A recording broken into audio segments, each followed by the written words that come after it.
दिमाग पर कोई बात छप गई है, निकल नहीं रही है, बार बार के घूम फिर के वही बात आ जाती है। जितना अच्छा सोचता हूँ कुछ भी नहीं होता है, हर जगह असफलता मिलती है, हर जगह निराशा मिलती है। कुछ काम भी नहीं कर पा रहा हूँ, अपने दिमाग से परेशान हूँ, माइंड से परेशान हूँ, मन में अनर्गल बातें चलती रहती हैं। बड़ी मैं चाहता नहीं हूँ ये बात सोचूं, लेकिन बार बार घूम घूम के वही बात आ जाती है। बड़ा परेशान हूँ, कभी कभी ऐसा लगता है कि आत्महत्या कर लूँ। नहीं मित्रों, नहीं, आत्महत्या किसी भी चीज़ का विकल्प नहीं हो सकता है, किसी भी दुख का कोई विकल्प नहीं है आत्महत्या। आत्महत्या करने से दुख नहीं मिटते हैं। आत्महत्या करने से दुख मिटते होते तो शास्त्रों ने इसे घोर पाप नहीं बताया होता। आत्महत्या करना एक पाप बताया है। मुझे बताओ कि ऐसा कौन सा व्यक्ति है जिसके जीवन में संघर्ष न रहे हो। है काल ऐसा कौन सा जिसमें न कोई द्वंद्व हो, बचपन युवापन वृद्धपन कोई नहीं निर्द्वंद्व है। कर पीठ पीछे द्वंद्व सब, जितने भी द्वंद्व आए, चिंता आए, भय आए या असफलता विफलता, सबको पीठ पीछे करो। किस चीज़ की असफलता? मनुष्य जीवन मिला है ना, ये कितनी बड़ी सफलता है ना मेरे लिए। अरे कर पीठ पीछे द्वंद्व सब, मुख आत्म की दिश मोड़ दे, ममता अहंता छोड़ दे। ये अहंकार कर रहे हो कि मुझे करना है, छोड़ दो ना। क्या करना है? सब तो तुम्हारे जीवन में परमात्मा कर रहा है ना। तुम्हारे दिल की एक एक धड़कन परमात्मा चला रहा है, कुछ उसे भी जिम्मेदारियां दो ना। और हकीकत में तुम जिम्मेदारियां नहीं देना चाहते हो, लेकिन परमात्मा आपकी सारी जिम्मेदारियां उठा रहा है। एक मिनट को भी अगर आपकी सांस बंद कर दे तो तुम्हें पता चल जाएगा कि मैंने क्या किया, मुझे क्या करना है। आपको कुछ नहीं करना है, आपको तो सिर्फ उसकी कृपा में बहते जाना है, बहते जाना है। निस दिन निरंतर बरसती सुख मेघ की शीतल झड़ी, भीतर न तेरे जा सके है आड़ ममता की पड़ी। उस पर भी कुछ विश्वास रखो कि वो परमात्मा है, उसका भी हमारे जीवन में कुछ इंटरफियर है। अपने ऊपर ही सारी चीज़ें मत ओढ़ो। कितने भी दुखी हो गए, कितने भी चिंतित हो गए, कितने भी परेशानियाँ, कोई भी बात घूम रही है, क्यों घूम रही है? सोचो, क्यों बात घूम रही है? क्यों? हम जब नहीं चाहते फिर भी बात घूम रही है? ऐसा नहीं है। जिम्मेदारी लो आपकी भी, कि कोई बात बार बार घूम रही है तो इसका मतलब ये नहीं कि वो अपने आप आसमान से आई और हमारे दिमाग में घुस गई और घूम रही है। ऐसा नहीं है। हमने किसी न किसी चीज़ को बहुत महत्व दे रखा है, हमने ही उस चीज़ को महत्व दे रखा है, और हमने ही उस चीज़ को प्रारंभ में सोचने में, उस चीज़ का चिंतन करने में, हमने ही उसमें रस बुद्धि लिया है, रस किया है, रस लिया है, इंटरेस्ट लिया है। फिर आदत बन जाती है और फिर वो बार बार बात हमें परेशान करती है। हमने किसी चीज़ को इतना महत्व दे रखा है। जब किसी चीज़ को तुम महत्व दोगे तो आपका दिमाग बार बार जाएगा ना उस ओर। आपने ही तो दिमाग को प्रेरित किया ना उस ओर जाने का। देखो, किसी बढ़िया से बढ़िया गाड़ी में बैठा ड्राइवर, और ड्राइवर गलत दिशा में गाड़ी मोड़ देता है तो गाड़ी का कोई दोष नहीं है।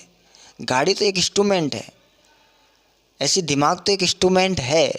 इसके भीतर या इसको संचालित करने वाला मन है ना, मन है। इस दिमाग को संचालित करने वाला मन है। मन को ठीक करो। आप किसी चीज़ को महत्व नहीं दोगे तो दिमाग उस ओर क्यों जाएगा?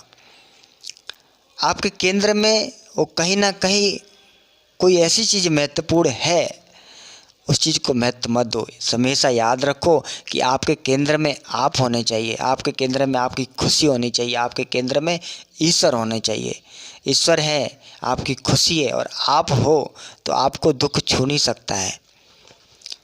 केंद्र में किसी चीज़ को रख दिया, किसी को भी महत्वपूर्ण मान लिया जीवन में कोई महत्वपूर्ण नहीं। जीवन में आपका जीवन महत्वपूर्ण है। स्वामी विवेकानंद जी अपने रामकृष्ण परमहंस गुरुदेव महाराज से प्रश्न किया करते थे। ऐसे उनके मन में कोई प्रश्न था तो एक बार स्वामी विवेकानंद जी को रामकृष्ण परमहंस जी ने कहा कि विवेकानंद चल स्नान करके आते हैं। और जैसे ही गंगा में स्नान करने के लिए उतरे, वैसे ही रामकृष्ण परमहंस जी ने विवेकानंद जी का सिर है ना हाथ में लिया और नीचे गंगा में डुबो दिया। 1 मिनट तक, 1.5 मिनट तक वो डुबोए रखे। अब स्वामी विवेकानंद जी को हुआ कि अब सांस ही नहीं आ रही है, जल के अंदर सांस कैसे लें, बड़ी छटपटाहट हो रही है, लेकिन गुरुजी ने सिर को ज़बरदस्ती फोर्स से डुबो रखा है। आखिर 1 मिनट बाद, 1.5 मिनट बाद जब उन्होंने छोड़ा तो विवेकानंद जी को बड़ी बाहर आए। तो गुरुजी ऐसा क्यों किया? परमहंस जी ने कहा, विवेकानंद, जब तू जल में डूबा हुआ था, मैंने डुबोया हुआ था, तब तुझे कुछ ख्याल आ रहा था दुनिया के विषय में, घर के विषय में, संसार के विषय में, संसार ऐसा है वैसा है जगत को सुधारने के विषय में या किसी के विषय में ख्याल आ रहा था? बोले नहीं गुरुजी। फिर क्या ख्याल आ रहा था? गुरुजी ऐसा ख्याल आ रहा था कि बाहर निकलूं, कैसे भी करके बाहर निकलूं। बोले नहीं, संसार में ये ठीक है, ये ठीक नहीं है, ऐसा तो ख्याल आया होगा। संसार में ये बुराइयां हैं, वो बुराइयां नहीं है, जाति पाति के विषय में बुराइयां हैं, छुआछूत के विषय में बुराइयां, ऊंच नीच, भेदभाव, ये कुछ ना कुछ तो मन में आया होगा ना। बोले नहीं गुरुजी, मुझे तो आ रहा था मैं बाहर निकलूं, कैसे भी करके बाहर। बोले फिर भी तुझे अपनी समस्याओं के विषय में विचार आया होगा, मेरे घर में ये समस्या है, वो समस्या, ये तो आया हो विचार। बोले नहीं गुरुजी, ये कुछ भी नहीं आया। तो फिर धर्म के विषय में कुछ ख्याल आया होगा, रामायण में ये लिखा, गीता में ये लिखा, भागवत में ये क्यों लिखा, ये ख्याल आया होगा। बोले नहीं गुरुजी, तो कुछ शत्रु मित्र के विषय में विचार है, ये हमारा दोस्त अच्छा है, ये हमारा शत्रु अच्छा है, ये हमारा दुश्मन अच्छा है, कुछ ना कुछ तो ऐसा आया होगा ना। बोले नहीं गुरुजी, उस समय ना दुश्मन के दोष दिख रहे थे, ना मित्र के गुण दिख रहे थे, ना हमें समाज की जाति पात की बुराई दिख रही थी, ना छुआछूत की बुराई दिख रही थी, ना हमें समाज में कोई बुराई, ना कोई अच्छाई, हमें कुछ नहीं दिख रहा था, ना हमें रामायण गीता भागवत किसी की बात याद नहीं आ रही थी। हमें तो सिर्फ गुरुजी याद आ रहा था कि कैसे भी करके बाहर निकलूं, कैसे भी करके मुझे जीवन मिल जाए, गुरुजी मुझे तो बस यही था। तब विवेकानंद जी ने कहा, देख जीवन इतना कीमती है, तू व्यर्थ में ही ये अच्छा है, ये बुरा है, ये फलाना है, ये ढीकना है, ये सब व्यर्थ की चीज़ों में तू, मित्र में ये कमी है, ये मित्र में ये गुण है, शत्रु में ये कमी है, उसको ऐसे ठीक करो, उसको वैसे ठीक करो, समाज में ये बुराइयाँ, ये अच्छाइयाँ हैं, इस विषय में तुम व्यर्थ ही चिंतन करते हो। इस विषय में अगर लेकर के अगर तुम चिंतित हो, भयभीत हो, तनाव में हो, तो तुम्हारा व्यर्थ में ही चिंतित होना, भयभीत होना है। तुम्हारा जीवन ही इतना कीमती है, इतना महत्वपूर्ण है, उस जीवन की तुम्हें अपेक्षा कर रखी है, तुम्हें कुछ भी नहीं चाहिए, तुम्हें तुम्हारा जीवन चाहिए ना। तो जीवन मिल रहा है ना, इतना कीमती परमात्मा ने जीवन दिया, उस ओर तुम्हारा क्यों ध्यान नहीं जाता है?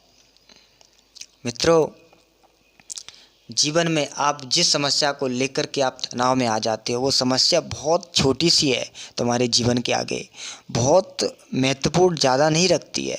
तुम्हारा जीवन ज़्यादा कीमती है, एक एक सांस कीमती है आपका। उस जीवन को जिए, परमात्मा का दिया हुआ तोहफा है, उसका अपमान ना करें। अपने आप को सदैव प्रसन्न रखें, खुश रखें। हार पर हार मिल रही, असफलता पर असफलता मिल रही, फिर भी आप खुश रहें, क्योंकि परमात्मा सांस दे रहा है ना, उसकी बड़ी कृपा है।